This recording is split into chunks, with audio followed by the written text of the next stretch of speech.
Hello friends, welcome. Friends, the word inflation has been a matter of concern for everybody, including the whole world, since we are stuck with COVID. Everybody is grappling with this issue and wants the inflation to be contained so that the lives of the citizens can improve and the devaluation of money can be slowed down. When money gets devalued, then the same quantity of money that you hold will be able to purchase lesser goods and services. So you have to continuously keep elevating either your salary or your income in order to maintain the same status of life which you were maintaining earlier. So if you are not able to, then your quality of life will get diminished. So inflation is pretty important. Everybody would like the inflation numbers to go down. Now friends, what happened yesterday, that the number that the government of India reported yesterday, we saw the inflation numbers actually slowed down to 3.5%, which is the slowest number, which is the lowest number in the window period of 5 years, which is a matter of rejoice. But the problem is that this number, which is 3.5%, which is the window period which RBI monitors, which is 2 to 4%, is probably an exception. And we will still see higher inflation in coming months.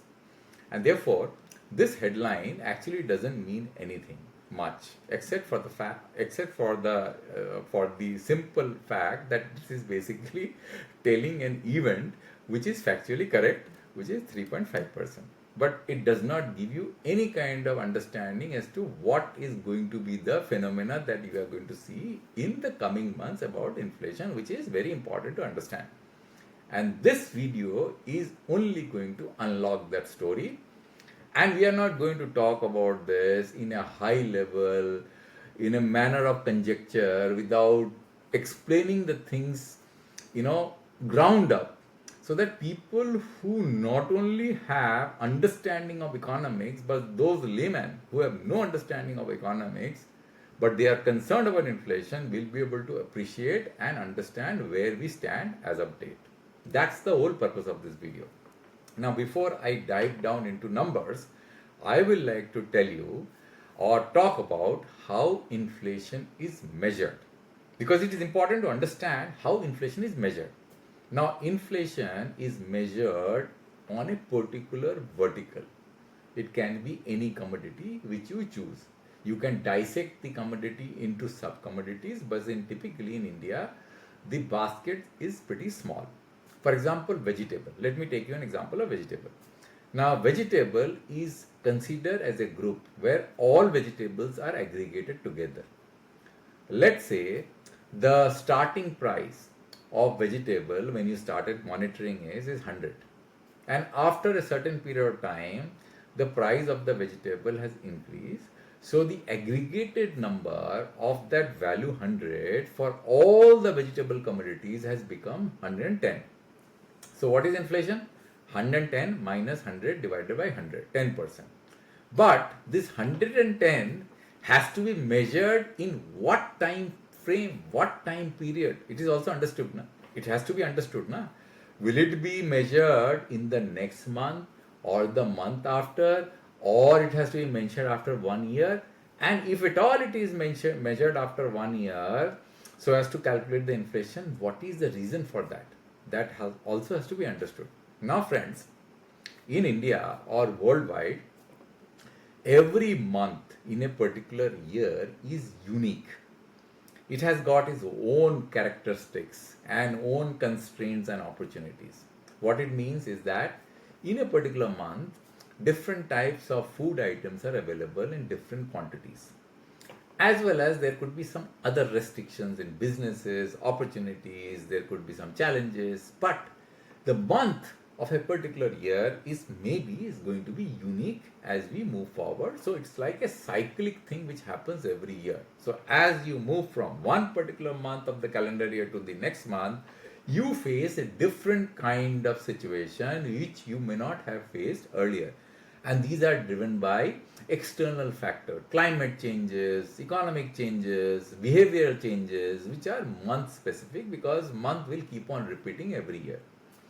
In order to do an apples to apples comparison, inflation is always measured on a monthly basis for a fiscal year month compared to the earlier year month. For example, if you are measuring the inflation of July this year, this fiscal year, then the index value of vegetable, which is 110, let's say in the month of July, has to be compared with the earlier financial year, which is FY24, and in the month of July. So whatever was the index of vegetable in the month of July in FY24 is now getting compared with the month of July in FY25.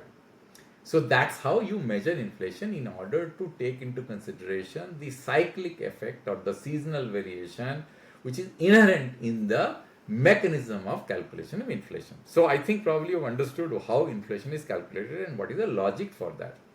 Now the next question is, are these items really seasonal? That is the point which you have to basically understand or see, so that whenever we look at a particular number and we are quite comfortable in comparing it with the earlier month and try to draw conclusion, it should behave in a seasonal way, means it should follow a particular pattern, right or not? So let's look at those patterns and let's see how these numbers are changing over a period of time. Now I have created a chart, and this chart is very simple to read, and let me explain what this chart is all about. This chart is measuring the combined index value of vegetable for the financial year in a trend which is on a monthly basis, starting from the financial year FY22 till FY25, which means the value of the index of vegetable will have to keep on changing. It will keep on increasing and it will follow an undulating pattern depending upon what kind of seasonal impact that it experiences as it progresses from one month to another. Each and every month has been colored so that you can compare one month of a particular financial year with another month. So you can see it for yourself.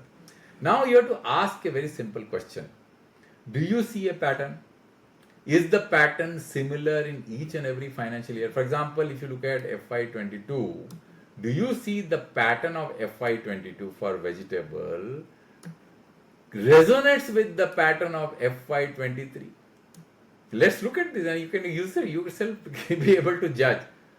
Does the pattern of FY24 resonates with the pattern of FY25, in a mirrored manner?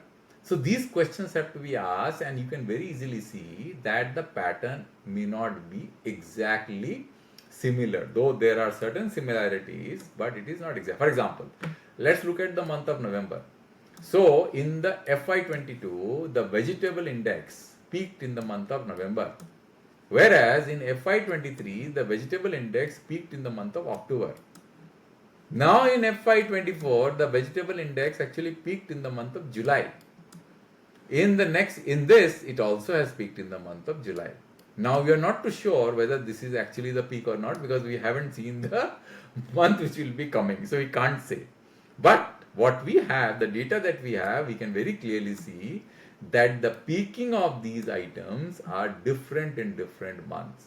So the calculation philosophy that we have taken for calculating inflation, taking into consideration seasonality, does it truly reflect the exact number? Because the seasonalities are not clear from these charts. Look at this chart. These charts are not exactly seasonal.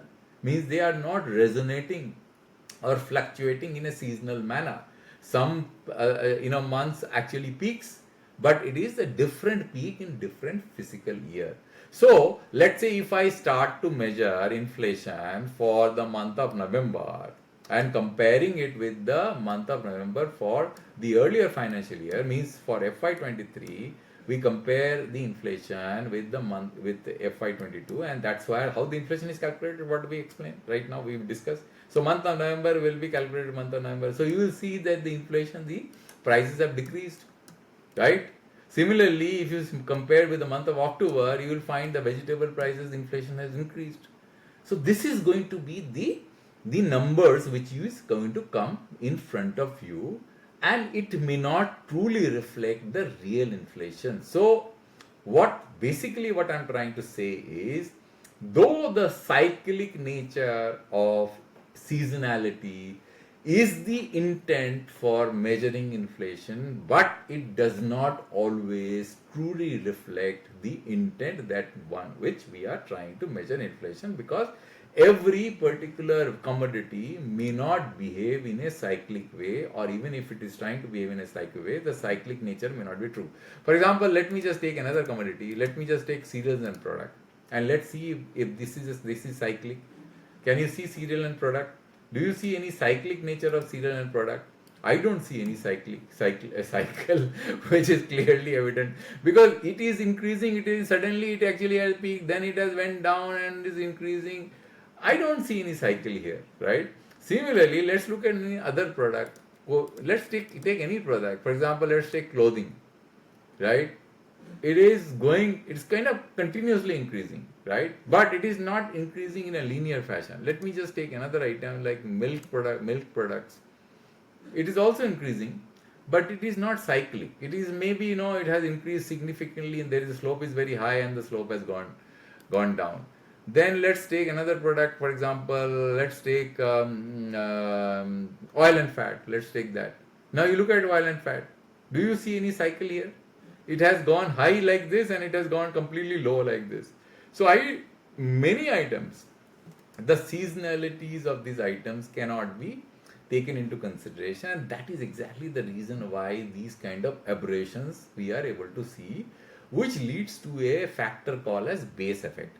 Now, after having seen the concept and having individually investigated each and every vertical, we need to now go to the hard data. And let me just take you through the hard data, and you yourself will be able to see what the impact is about the various items and how these items behave over a period of time.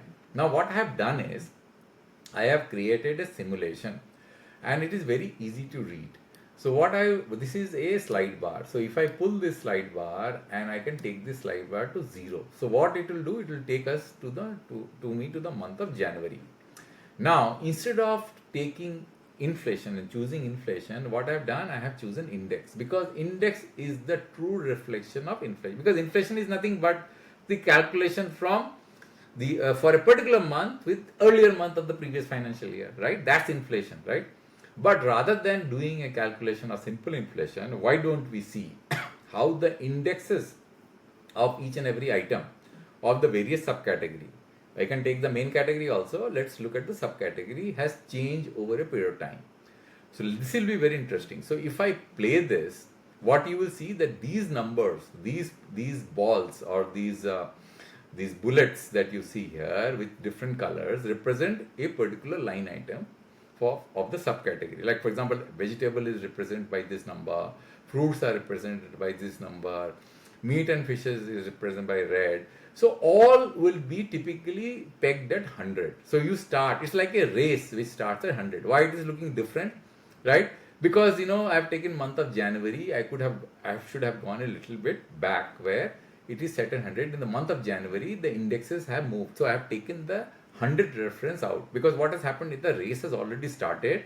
We are in the month of January. So where it was 100, that particular year has been excluded here, or that particular month has been excluded. So this is the next, this is like a snapshot of a race which has already started. So I would like to play this so you can see that how the race is progressing. That's what you will see. So let me play this. So when it is going to be played, you will see that the general index, which is in the top, this number will keep moving in the forward direction. You see, all the numbers will move at different length as the simulation is running. And this is where you will see that if you look at this particular bar, this is the combined general index number, which is 131.2. We will see that as this number changes, this number changes. And whatever you see on the right hand side of your screen is a weighted average number, which you add everything together, this will add up to the general index number. So if the bar is more, if the length of the horizontal bar is more for a particular item, that item will contribute to a larger proportion in the general index. So the inflation of that particular item will be more.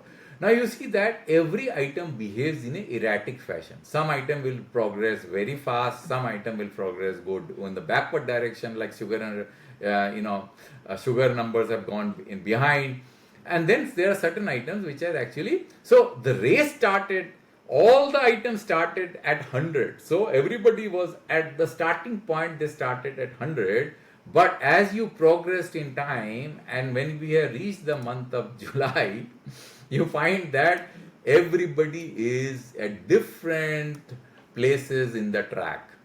The vegetable is in the highest track, highest level, right? So what was the starting level number was 100. Now we are at, in the month of July 2024, we are in the month of 267.3, right? Similarly, meat and fish, it was 100 in the beginning, now it has 230. So this gives you a reference that how much price has increased for that particular commodity at a particular point of time. So I think this is a much better comparison than looking at the inflation number, because inflation number is very misleading.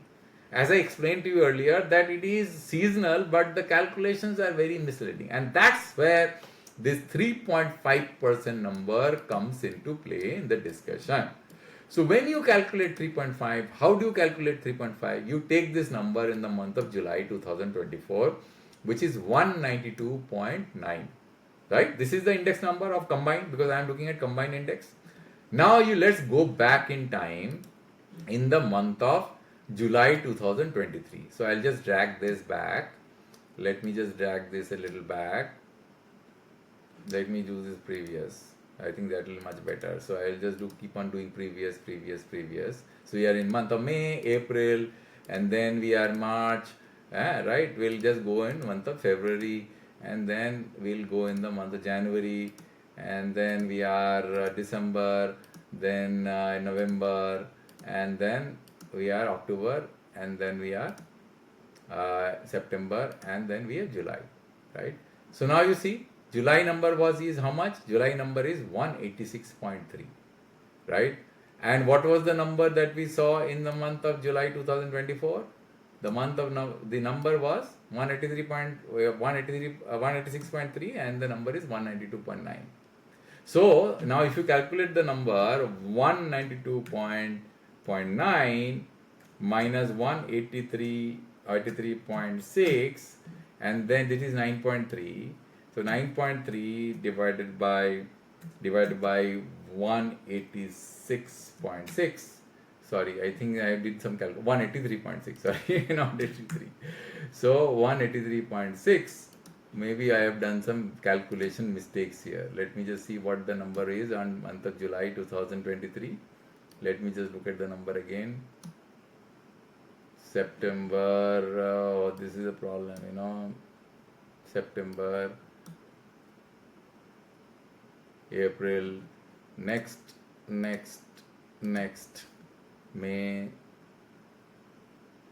June, and then July. So what was the number? The number was 186.3. Sorry, 186.3. So 186.3. So let me use this number 186.3. Oh my God. So this is like so. 186.3 minus 186.3 minus what? Minus is, go back here, and the number is 192.9. 192.9. So you have got 6.6 divided by 186 divided by 186.3. See, 3.5%. So that's how the number has been calculated, 3.5%. But if I play this simulation, you will see that the movement of this general index, right? Let's start from February. You will find that this is progressively increasing. There could be certain, let me go to another chart which will give you a better picture rather than wasting time in this chart. I'll take you through another chart, which is a dashboard, which I'm going to show you, which is going to give you a better picture. Because otherwise, this chart was not good, right? From the point of view of understanding what is going on. Now, this is a very good chart. Here you will see that we are talking about general index here. Now, this general index has been every cell has been color coded depending upon the intensity. So, how it has been color coded? The white is middle, and the green, the darker the green, the lowest is the value, and the darker the red is the highest is the value. So you'll find that these are the numbers which are in the mid range, right? So in the initial, the general index was in the month of April 2021, it was 157.8. As you go in time, you will find that the color became fader, so it is increasing and then became white, and then it basically started increasing.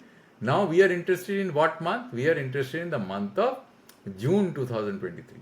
Now in June 2023, what you find is the number actually was 181 general index number, right? It's 181, and this is now I think that is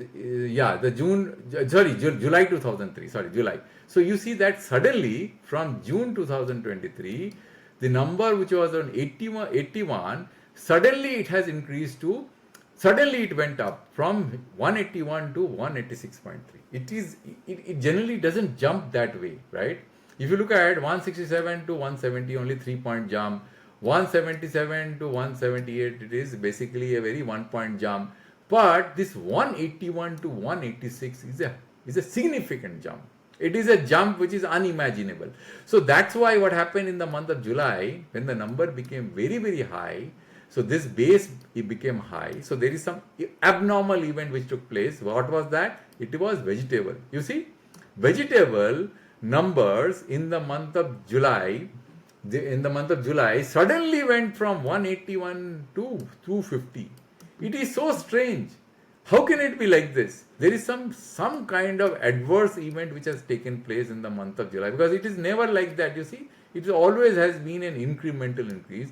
So because of this vegetable, this number has abruptly increases, and that has elevated the base on which the July number of 2024 is getting compared.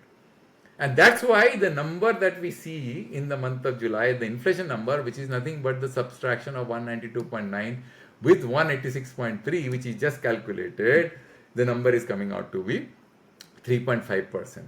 But it is not going to remain like that, because assume that this number increases by another 2.7, because it is fair to make an assumption that the number is going to increase by 3 or 2 or something in between. So this 192.9 will increase by another 2.7%. Then what will happen? Which month you are going to compare with?